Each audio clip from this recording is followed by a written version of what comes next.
Pinalalakas ng Philippine National Police ang koordinasyon nito sa iba't ibang international law enforcement authorities upang matunton at madakip si Cassandra Ong, ang itinuturing na pangunahing personalidad na konektado sa kontrobersyal na Philippine Offshore Gaming Operator o POGO Hub na Lucky South 99 sa Porac, Pampanga.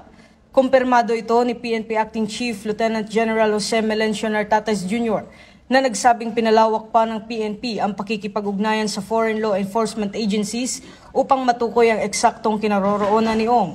Ayon kay Police Lieutenant General Nartates, ang hakbang na ito ay tugon sa direktiba ni Pangulong Ferdinand Bongbong Marcos Jr.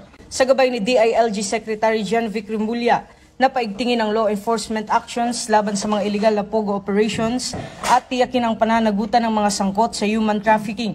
Dagdag pa ng PNP, nakahanda silang maglunsad ng mas pinaigting na operasyon sa oras na matukay ang lokasyon ng puganteng si Ong upang tuluyang papanagutin ito sa batas.